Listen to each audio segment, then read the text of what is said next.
Hansel and Gretel. Hard by a great forest dwelt a poor woodcutter with his wife and his 2 children.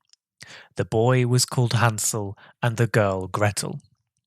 He had little to bite and to break, and once, when great dearth fell on the land, he could no longer procure even daily bread. Now, when he thought over this by night in his bed and tossed about in his anxiety, he groaned and said to his wife, "What is to become of us? How are we to feed our poor children when we no longer have anything, even for ourselves?" "I'll tell you what, husband," answered the woman. "Early tomorrow morning we will take the children out into the forest to where it is thickest. There we will light a fire for them and give each of them one more piece of bread. And then we will go to our work and leave them alone.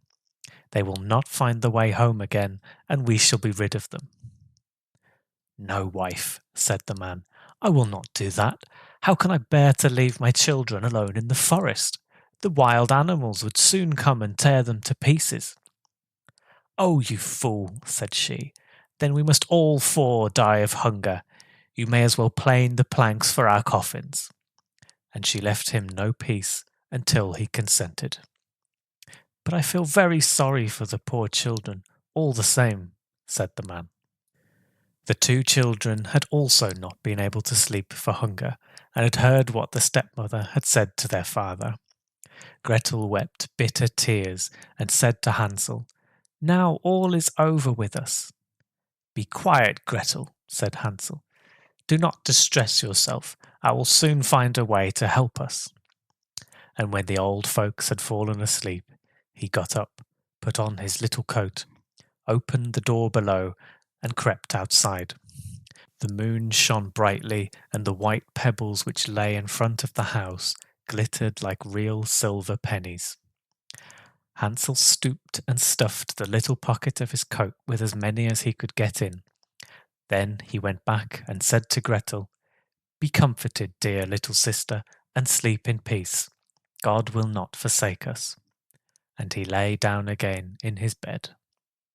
When day dawned, but before the sun had risen, the woman came and awoke the 2 children, saying, "Get up, you sluggards, we're going into the forest to fetch wood." She gave each a little piece of bread and said, "There is something for your dinner, but do not eat it up before then, for you will get nothing else." Gretel took the bread under her apron, as Hansel had the pebbles in his pocket. Then they all set out together on the way to the forest. When they had walked a short time, Hansel stood still and peeped back at the house, and did so again and again. His father said, "Hansel, what are you looking at there and staying behind for? Pay attention and do not forget how to use your legs."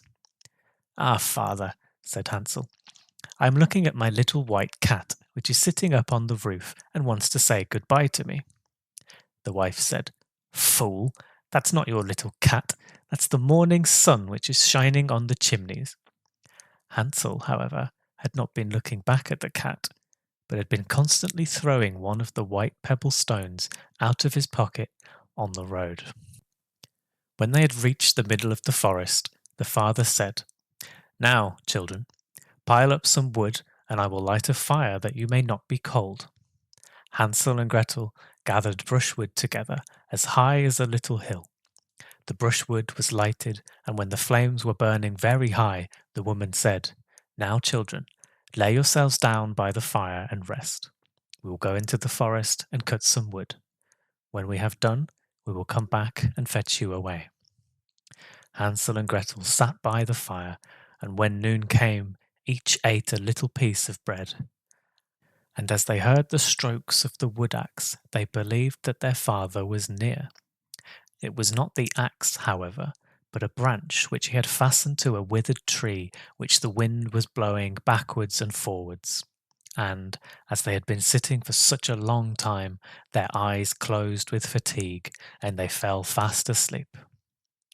When at last they awoke, it was already dark night. Gretel began to cry and said, "How are we to get out of the forest now?" But Hansel comforted her and said, Just wait a little until the moon has risen, and then we will soon find the way." And when the full moon had risen, Hansel took his little sister by the hand and followed the pebbles which shone like newly coined silver pieces, and showed them the way. They walked the whole night long, and by break of day came once more to their father's house. They knocked at the door, and when the woman opened it and saw that it was Hansel and Gretel, she said, "You naughty children, why have you slept so long in the forest? We thought you were never coming back at all." The father, however, rejoiced, for it had cut him to the heart to leave them behind alone.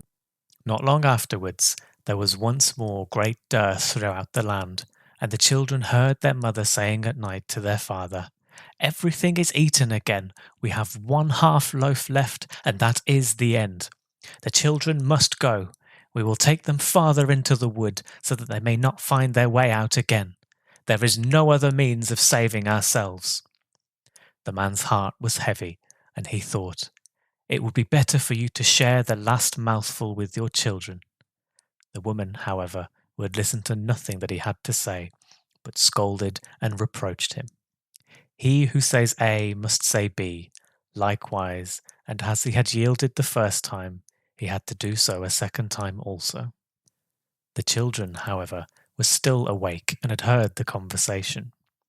When the old folks were asleep, Hansel again got up and wanted to go out and pick up pebbles as he had done before, but the woman had locked the door, and Hansel could not get out.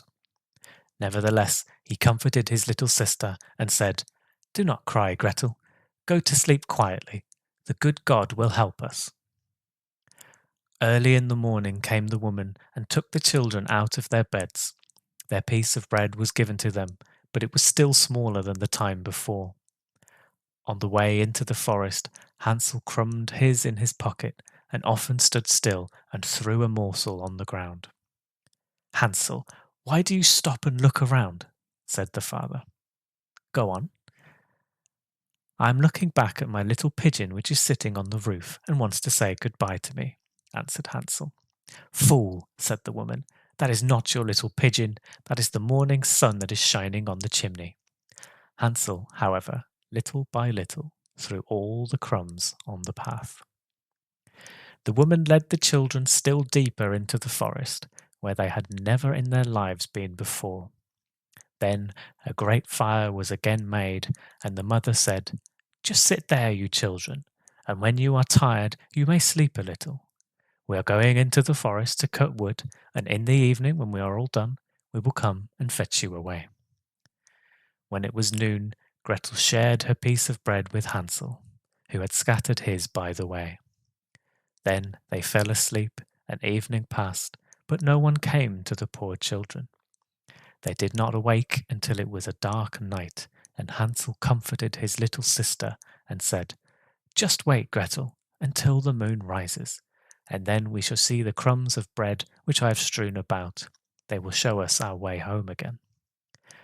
When the moon came, they set out, but they found no crumbs, for the many thousands of birds which fly about in the woods and fields had picked them all up. Hansel said to Gretel, "We shall soon find the way," but they did not find it. They walked the whole night and all the next day too, from morning till evening, but they did not get out of the forest, and were very hungry, for they had nothing to eat but 2 or 3 berries which grew on the ground. And as they were so weary that their legs would carry them no longer, they lay down beneath a tree and fell asleep. It was now 3 mornings since they had left their father's house. They began to walk again, but they always came deeper into the forest, and if help did not come soon, they must die of hunger and weariness. When it was midday, they saw a beautiful snow-white bird sitting on a bough, which sang so delightfully that they stood still and listened to it. And when its song was over, it spread its wings and flew away before them, and they followed it until they reached a little house, on the roof of which it alighted. And when they approached the little house, they saw that it was built of bread and covered with cakes, but that the windows were of clear sugar. "We will set to work on that," said Hansel, "and have a good meal. I will eat a bit of the roof, and you, Gretel, can eat some of the window. It will taste sweet." Hansel reached up above and broke off a little of the roof to try how it tasted, and Gretel leant against the window and nibbled at the panes. Then a soft voice cried from the parlour, "Nibble, nibble, gnaw, who is nibbling at my little house?" The children answered, "The wind, the wind, the heaven-born wind," and went on eating without disturbing themselves. Hansel, who liked the taste of the roof, tore down a great piece of it, and Gretel pushed out the whole of one round window pane, sat down, and enjoyed herself with it. Suddenly the door opened, and a woman as old as the hills, who supported herself on crutches, came creeping out. Hansel and Gretel were so terribly frightened that they let fall what they had in their hands. The old woman, however, nodded her head and said, "Oh, you dear children, who has brought you here? Do come in and stay with me. No harm shall happen to you." She took them both by the hand and led them into her little house. Then good food was set before them, milk and pancakes with sugar, apples and nuts. Afterwards, 2 pretty little beds were covered with clean white linen, and Hansel and Gretel lay down in them, and they thought they were in heaven. The old woman had only pretended to be so kind. She was in reality a wicked witch, who lay in wait for children, and had only built the little house of bread in order to entice them there. When a child fell into her power, she killed it, cooked it, and ate it, and that was a feast day for her. Witches have red eyes and cannot see far, but they have keen scent like the beasts, and are aware when human beings draw near. When Hansel and Gretel came into her neighborhood, she laughed with malice and said mockingly, "I have them! They shall not escape me again." Early in the morning, before the children were awake, she was already up, and when she saw both of them sleeping and looking so pretty with their plump and rosy cheeks, she muttered to herself, "That will be a dainty mouthful." Then she seized Hansel with her shriveled hand, carried him into the little stable, and locked him in behind a grated door. Scream as he might, it would not help him. Then she went to Gretel, shook her till she awoke, and cried, "Get up, lazy thing! Fetch some water and cook something good for your brother. He's in the stable outside and is to be made fat. When he is fat, I will eat him." Gretel began to weep bitterly, but it was all in vain, for she was forced to do what the wicked witch commanded. And now the best food was cooked for poor Hansel, but Gretel got nothing but crab shells. Every morning the woman crept to the little stable and cried, "Hansel, stretch out your finger that I may feel if you will soon be fat." Hansel, however, stretched out a little bone to her, and the old woman, who had dim eyes, could not see it, and thought it was Hansel's finger, and was astonished that there was no way of fattening him. When 4 weeks had gone by, and Hansel still remained thin, she was seized with impatience, and would not wait any longer. "Now then, Gretel," she cried to the girl, "stir yourself and bring some water. Let Hansel be fat or lean, tomorrow I will kill him and cook him." Ah, how the poor sister did lament when she had to fetch the water, and how her tears did flow down her cheeks. "Dear God, do help us," she cried. "If the wild beasts in the forest had but devoured us, we should at any rate have died together." "Just keep your noise to yourself," said the old woman. "It won't help you at all." Early in the morning, Gretel had to go out and hang up the cauldron with the water and light the fire. "We will bake first," said the old woman. "I have already heated the oven and kneaded the dough." She pushed poor Gretel out to the oven, from which flames of fire were already darting. "Creep in," said the witch, "and see if it's properly heated, so that we can put the bread in." And once Gretel was inside, she intended to shut the oven and let her bake in it, and then she would eat her too. But Gretel saw what she had in mind, and said, "I do not know how I am to do it. How do I get in?" "Silly goose," said the old woman. The door is big enough. Just look. I can get in myself. And she crept up and thrust her head down into the oven. Then Gretel gave her a push that drove her far into it and shut the iron door and fastened the bolt. Oh, then she began to howl quite horribly.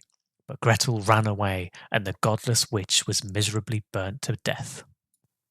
Gretel, however, ran like lightning to Hansel, opened his little stable, and cried, "Hansel, we are saved! The old witch is dead!" Then Hansel sprang like a bird from its cage when the door is opened. How they did rejoice and embrace each other, and dance about and kiss each other. And as they had no longer any need to fear her, they went into the witch's house, and in every corner there stood chests full of pearls and jewels. "These are far better than pebbles," said Hansel, and thrust into his pockets whatever could be got in. And Gretel said, "I too will take something home with me," and filled her pinafore full. "But now we must be off," said Hansel, "that we may get out of the witch's forest." When they had walked for 2 hours, they came to a great stretch of water. "We cannot cross," said Hansel. "I see no foot plank and no bridge. And there is also no ferry," answered Gretel. "But a white duck is swimming there. If I ask her, she will help us over." Then she cried, little duck, dost thou see? Hansel and Gretel are waiting for thee. There's never a plank or bridge in sight. Take us across on thy back so white." The duck came to them, and Hansel seated himself on its back and told his sister to sit by him. "No," replied Gretel, "that will be too heavy for the little duck. She shall take us across one after the other." The good little duck did so, and when they were once safely across and had walked for a short time, the forest seemed to be more and more familiar to them. And at length they saw from afar their father's house. Then they began to run, rushed into the parlour, and threw themselves round their father's neck. The man had not known one happy hour since he had left the children in the forest. The woman, however, was dead.